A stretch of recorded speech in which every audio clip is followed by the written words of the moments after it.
agar kami dapat melakukannya di dalam kehidupan kami. Terima kasih Tuhan Yesus. Haleluya. Amin. Oke adik-adik, tadi kita sudah menyanyikan lagu pembuka. Nah sekarang kita mau ibadah memuji nama Tuhan. Ya adik-adik ya, siapkan hatinya, duduk yang manis, terus kita ikuti nyanyi. Oke adik-adik ya. Nah sekarang kita bernyanyi dari Kidung Jemaat 362. Aku milikmu Yesus Tuhan. Pasti tahu dong lagunya. Ayo Kak, kita nyanyikan sama-sama ya adik-adik ya.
Shalom adik-adik, kembali lagi dengan Kak Dona. Hari ini Kak Dona akan membacakan titah untuk kita minggu ini. Yuk, titah keberapa ya kira-kira? Ya, hari ini kita akan membacakan titah keempat ya. Titah keempat panjang ya adik-adik ya, tapi nggak apa-apa. Yuk kita mulai saja, baca sama-sama. 3, 2, 1. Ingat dan sucikanlah hari yang dikuduskan itu. Lakukanlah segala pekerjaanmu di dalam 6 hari. Tapi pada hari yang ketujuh ialah sabat bagi Allah Tuhanmu. Engkau tidak boleh bekerja pada hari itu. Juga anakmu laki-laki atau perempuan, pembantumu laki-laki atau perempuan, ternakmu atau orang lain yang berada di tempat kediamanmu. Sebab Allah menciptakan langit dan bumi dan segala isinya di dalam 6 hari. Kemudian ia beristirahat pada hari yang ketujuh. Itulah sebabnya Allah memberkati hari itu dan menguduskannya. Iya, siapa nih yang udah bisa nih kita keempat? Pasti orang 3 deh ya, udah bisa kali. Orang 2 juga udah hafal kali ya dek ya. Sama-sama belajar di rumah ya. Nanti kita sama-sama menghafal lagi ayat yang keempat, dipelajari lagi. Nah, sebelum kita tutup, Kakak Dona membacakan dulu maksudnya. Maksudnya adalah kita harus takut serta kasih kepada Allah. Sebab itu jangan menganggap rendah akan ajaran dan firman Allah. Hendaklah kita menganggap itu kudus dan hendaklah kita tekun mendengar dan mempelajarinya dengan gembira. Ya, itu artinya. Oke adik-adik, itu saja untuk kita hari ini, titah keempat. Oke, terima kasih adik-adik. Tuhan Yesus memberkati. Selamat hari Minggu. Nah adik-adik, tadi kita sudah mendengarkan apa? Titah. Ya sekarang kita mau nyanyi lagi nih Kak. Kita mau nyanyi lagi adik-adik. Kakak ajak adik-adik semuanya untuk semangat terus kita nyanyi memuji nama Tuhan. Kita nyanyi dari Kidung Jemaat nomor 425. Tuhan pimpin anakmu. Yuk Kak musiknya.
untuk kita semua yang ada di rumah. Ya, adik-adik, hari ini Kak Dona akan membacakan ayat bulanan kita untuk bulan Februari. Ya, seperti minggu lalu kita sudah membacakan ayat bulanannya. Ya, yuk, masih ingat ya adik-adik ya, terdapat di mana? Iya betul, ada di Matius 7 ayat 21. Yuk, kita baca sama-sama. Ya sudah hafal, kita katakan sama-sama ya. 3, 2, 1. Matius 7 ayat 21. Bukan setiap orang yang berseru kepadaku, Tuhan, Tuhan, akan masuk ke dalam kerajaan sorga, melainkan dia yang melakukan kehendak Bapakku yang di sorga. Gampang ya adik-adik ya. Setiap orang yang berseru kepadaku, Tuhan, Tuhan, akan masuk ke dalam kerajaan sorga, melainkan dia yang melakukan kehendak Bapakku yang di surga. Sudah hafal ya adik-adik ya? Bagus, nanti jangan lupa kalau sudah hafal direkam, lalu videonya dikirimkan ke kakak-kakak sekolah minggunya. Ditunggu adik-adik, jangan lupa. Oke, demikian untuk ayat bulanan kita hari ini. Tuhan Yesus memberkati. Nah, adik-adik tadi sudah mendengarkan ayat bulanan. Kira-kira adik-adik itu pada apa ya? Ya, harusnya sih anak-anak kalau di Jakarta Kota iya ya. Walaupun kita masih online, tapi kita tetap aktif ya adik-adik ya, aktif untuk menghafalkan ayat bulanan. Rekam terus dia mainkan, kirim ke kakak guru sekolah minggu. Oke, gitu ya adik-adik ya, ditunggu videonya. Nah, sekarang kita mau bernyanyi dari Kidung Jemaat 407, Tuhan Kau Gembala Kami. Kita sama-sama bernyanyi ya adik-adik ya.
Menjauhi kerumunan ya adik-adik semuanya.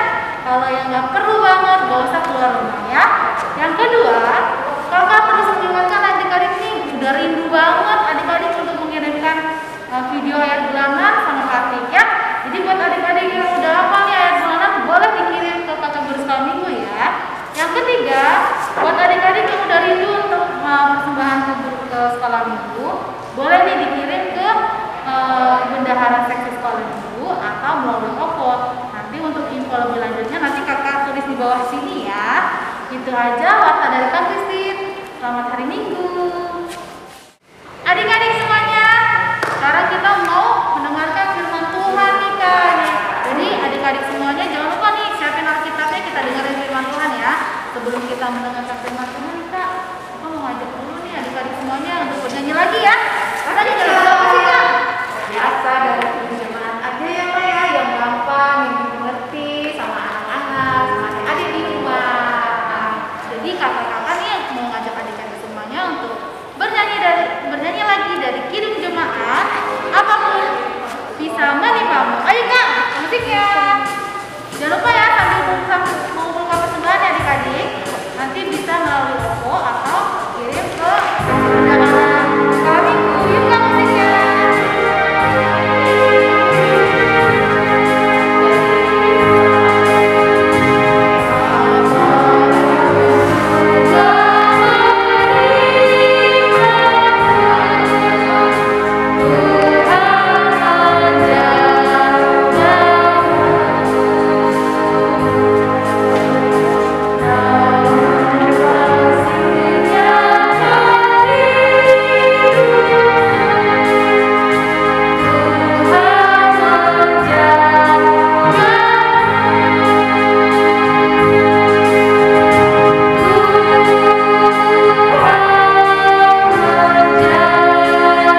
kita berdoa.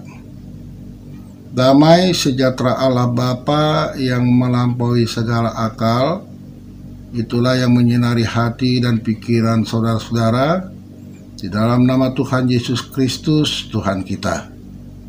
Amin. Selamat hari Minggu bagi adik-adikku yang dikasihi oleh Tuhan. Baik adik-adik, yuk kita buka Alkitab kita. Sudah? Ya. Kita buka kitab Mazmur pasal 37 ayat 3 sampai dengan ayat 5. Amang akan bacakan untuk kita semua ya. Adik-adik boleh menyimak ya dengan membaca di dalam hati. Demikian dituliskan. Percayalah kepada Tuhan dan lakukanlah yang baik. Diamlah di negeri dan berlakulah setia. Dan bergembiralah karena Tuhan, maka Ia akan memberikan kepadamu apa yang diinginkan hatimu. Serahkanlah hidupmu kepada Tuhan, dan percayalah kepadanya, dan Ia akan bertindak. Demikian firman Tuhan. Adik-adik yang dikasihi oleh Kristus Yesus, kitab Mazmur adalah kitab yang berisi nyanyian atau ungkapan hati yang keluar dari hati yang terdalam sesuai dengan apa yang dialami oleh sang penulis. Nah, secara khusus kitab Mazmur 37 ini merupakan nyanyian Raja Daud, curahan hati Raja Daud, dan pengalaman hidup daripada Raja Daud. Tentu kita tahu siapa Raja Daud itu. Ya, Raja Daud adalah seorang raja yang kedua yang menggantikan Raja Saul. Raja Saul diganti karena Allah marah kepada Raja Saul. Kenapa Allah marah kepada Raja Saul? Karena Saul melakukan dosa, melakukan perbuatan yang tidak menyenangkan hati Tuhan. Nah, adik-adik tahu nggak siapa Raja Daud? Iya, Raja Daud adalah anak ketujuh dari 7 bersaudara. Ya, yang mana ayah daripada Raja Daud yaitu Isai. Nah, sebelum Daud menjadi raja, Daud itu seorang penggembala ternak. Ya, penggembala ternak. Ternak siapa yang digembalakan? Ya, ternak ayahnya, kan? Nah, dari menggembalakan ternak inilah Daud dipanggil lalu diurapi menjadi Raja Israel oleh Imam Samuel. Nah, walaupun Daud sudah diurapi menjadi raja pada waktu itu, tetapi Daud tidak langsung duduk di kursi kerajaan.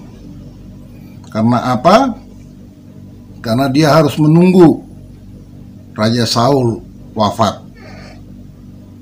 Sebab menurut Daud, Saul juga adalah seorang raja yang telah diurapi oleh Allah, yang mana pengurapan itu diterima oleh Raja Saul melalui Imam Samuel.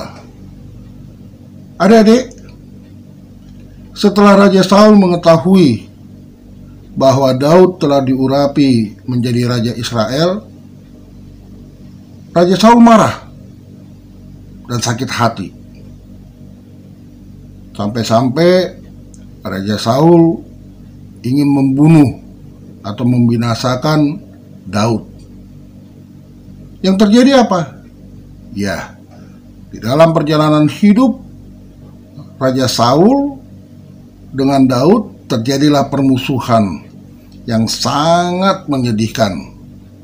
Sampai akhirnya Raja Saul sendiri wafat, tetapi bukan dibunuh oleh Daud. Nah, di samping itu ternyata bukan hanya Raja Saul yang tidak suka atau tidak setuju Daud menjadi raja. Dan banyak orang-orang Israel pada waktu itu tidak setuju Daud menjadi raja. Kenapa tidak setuju? Ya, karena pekerjaan Daud kan itu sebagai gembala ternak, dan dia juga adalah anak bungsu. Nah, di sini artinya orang-orang Israel pada waktu itu menuduh Daud kan tidak menghormati adat istiadat Yahudi. Kenapa? Ya, kalau di adat istiadat Yahudi itu harus mendahulukan si abangan, kan? Artinya Daud sebenarnya kalau menurut adat istiadat Yahudi tidak pantas menjadi seorang raja, kan? Sehingga yang terjadi apa? Banyak tuduhan dan caci maki kan dilontarkan, disampaikan kepada Daud.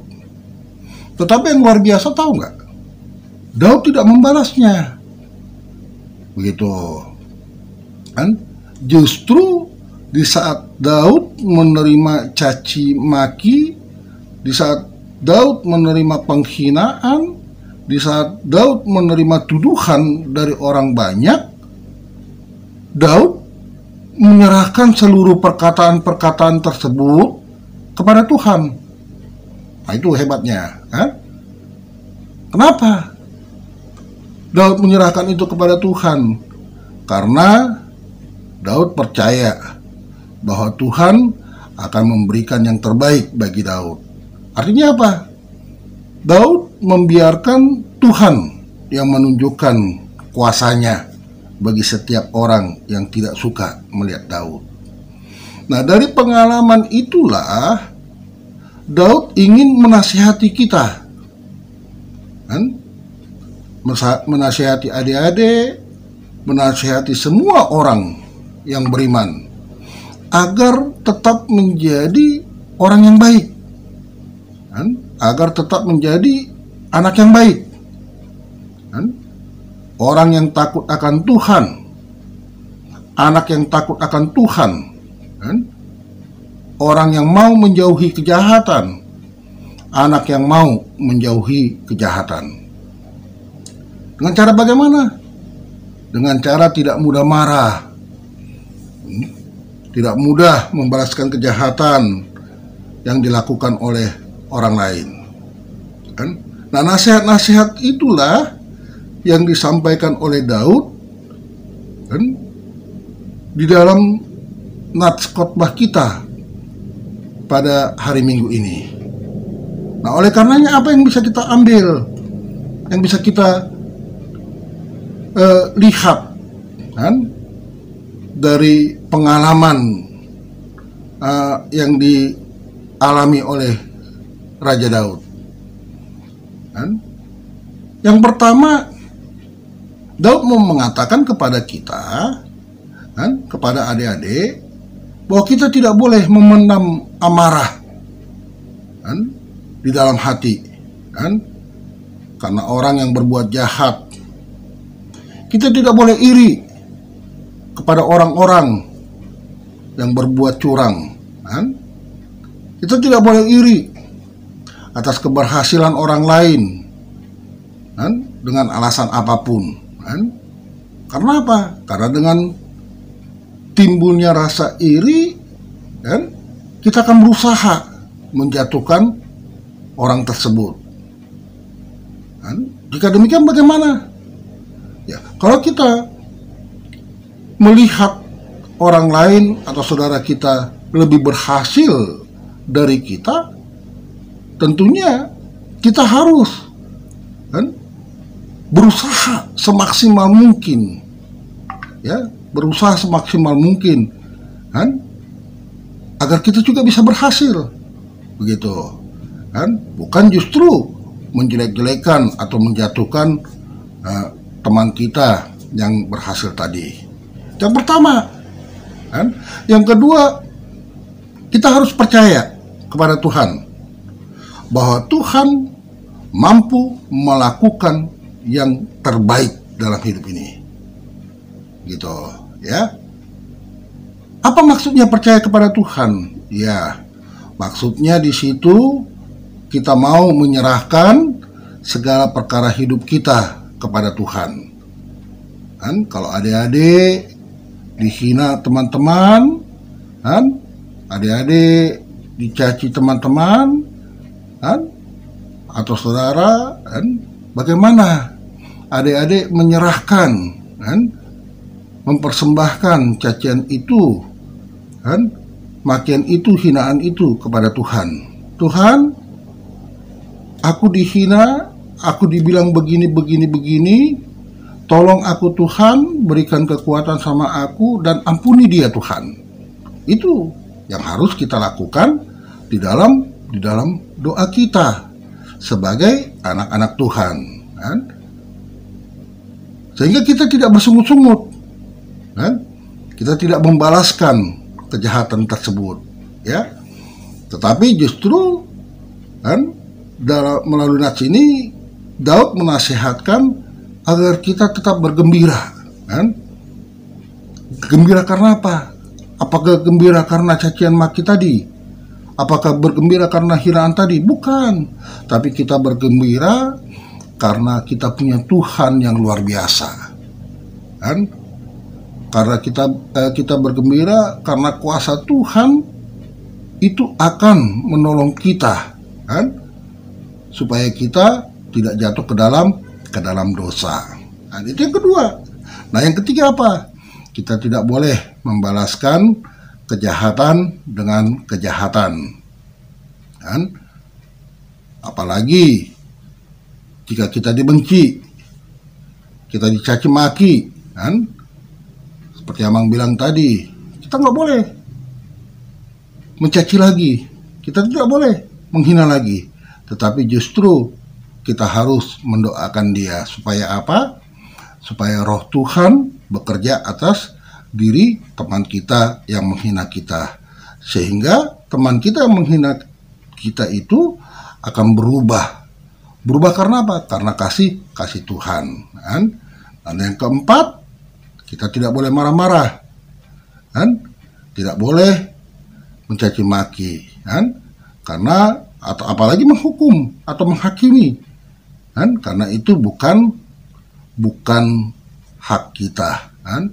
Hak menghukum, hak membalas itu adalah hak daripada Tuhan kita sendiri. Nah, adik-adik, inilah nasihat dari Raja Daud, kan? Yang sesuai dengan pengajaran Tuhan Yesus yang mengatakan dan melarang setiap orang membalas kejahatan dengan kejahatan. Bahkan Rasul Paulus sendiri banyak, kan, mengutip nasihat-nasihat yang sudah diutarakan, yang sudah disampaikan oleh pemazmur, dalam hal ini Raja Daud. Kita bisa lihat dalam kitab Roma 12 ayat 17 dikatakan, janganlah membalas kejahatan dengan kejahatan, lakukanlah apa yang baik bagi semua orang. Begitu juga dalam 1 Petrus 3 ayat 9-12 dikatakan, janganlah membalas kejahatan dengan kejahatan atau caci maki dengan caci maki, tetapi sebaliknya hendaklah kamu memberkati. Kamu memberkati orang yang mencaci kamu, kamu memberkati orang yang menghina kamu, kamu memberkati orang yang membenci kamu. Karena apa? Karena untuk itulah kamu dipanggil, yaitu untuk memperoleh berkat. Sebab siapa yang mau mencintai hidup dan mau melihat hari-hari baik, ia harus menjaga lidahnya terhadap yang jahat dan bibirnya terhadap ucapan-ucapan yang menipu. Ia harus menjauhi yang jahat dan melakukan yang baik. ia harus mencari perdamaian dan berusaha mendapatkannya. Sebab mata Tuhan tertuju kepada orang-orang benar dan telinganya kepada permohonan mereka yang minta tolong. Tetapi wajah Tuhan menentang orang-orang yang berbuat jahat. Oleh karenanya adik-adik, renungan atau khotbah kita hari ini mengingatkan kita bahwa hidup kita sebagai orang percaya harus kita jalani sesuai dengan kehendak Tuhan di tengah-tengah kehidupan dunia yang penuh dengan hal-hal yang bertentangan dengan kehendak Tuhan. Ingat, jangan kepo dengan orang lain, ya.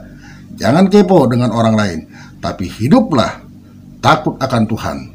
Bangunlah hubungan intim, hubungan mesra, hubungan yang bersahabat dengan Tuhan melalui doa, melalui baca firman, belajar baca firman, dan yakinlah bahwa ada janji Tuhan buat setiap kita yang senantiasa setia melakukan kehendak Tuhan.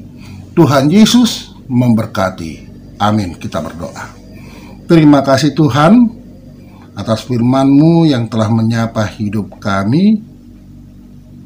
Berkati firman-Mu Tuhan, tolong kami agar firman-Mu menjadi kehidupan yang nyata melalui perbuatan kami, sehingga kami boleh merasakan kasih Tuhan memelihara kami, kasih Tuhan membimbing hidup kami, kasih Tuhan mengarahkan hidup kami. Dan kami boleh juga menunjukkan bahwa kuasa Tuhan hadir di dalam hidup kami. Karena Bapa, kami mau serahkan jiwa raga kami, kehidupan kami ke dalam tangan Tuhan. Biarlah Tuhan yang merajai diri kami. Dalam Kristus Yesus kami berdoa. Amin. Adik-adik, tadi sudah mendengarkan firman Tuhan. Nah, adik-adik, firman yang sudah kalian dengarkan dilakukan, dilaksanakan, dibaca lagi Alkitabnya supaya lebih mengerti. Oke adik-adik. Nah, sebagai untuk meresponi firman Tuhan yang telah kita dengarkan, kita mau bernyanyi dulu nih Kak. Bernyanyi dari Kidung Jemaat 440. Sambil apa Kak? Mengumpulkan persembahan. Ya, mengumpulkan persembahan adik-adik. Nah, sekarang ada yang berbeda. Persembahan kita kembali lagi seperti awal ya adik-adik ya. Boleh persembahannya dikumpulkan ke kakak-kakak untuk sekolah minggu, transfer ke bendahara, seksi sekolah minggu, atau ke OVO ya adik-adik ya, kembali ke awal lagi. Oke, kita akan bernyanyi dari Jemaat 440 di Badai Topan Dunia. Ayo Kak.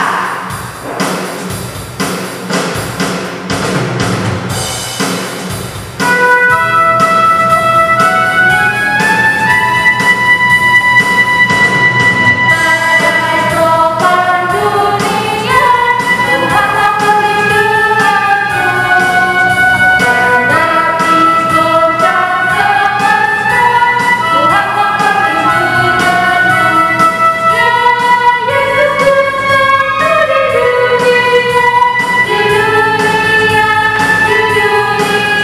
Ya Yesus bersama di dunia, tempat perlindungan teguh. Badai topan dunia, Tuhan tak perlindunganku. Hadapi goncang semesta, Tuhan tak perlindunganku. Ya Yesus bersama di dunia, di dunia, di dunia. Ya Yesus bersama di dunia, tempat perlindungan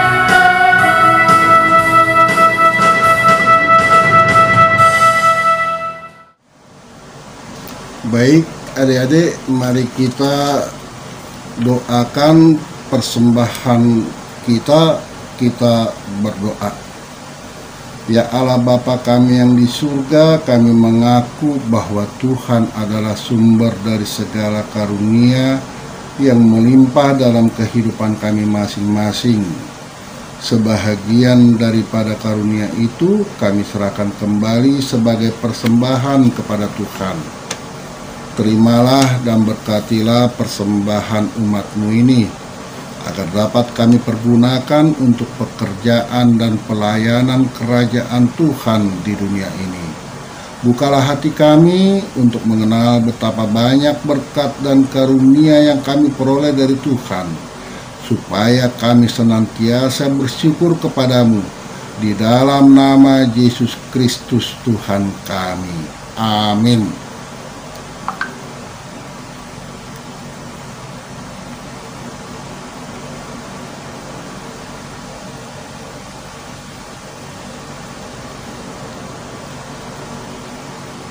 Mari kita bersama-sama berdoa dengan doa Bapa kami. Bapa kami yang di sorga, dikuduskanlah namamu, datanglah kerajaanmu, jadilah kehendak-Mu di bumi seperti di sorga. Berikanlah kami pada hari ini makanan kami yang secukupnya, dan ampunilah kami akan kesalahan kami, seperti kami juga telah mengampuni orang yang bersalah kepada kami. Dan janganlah membawa kami ke dalam percobaan, tetapi lepaskanlah kami daripada yang jahat. Karena Engkau punya kerajaan dan kekuasaan dan kemuliaan sampai selama-lamanya. Amin. Pulanglah dengan sejahtera, terimalah berkat Tuhan. Tuhan memberkati engkau dan melindungi engkau. Tuhan menyinari engkau dengan wajah-Nya dan memberi engkau kasih karunia. Tuhan menghadapkan wajah-Nya kepadamu dan memberi engkau damai sejahtera. Amin.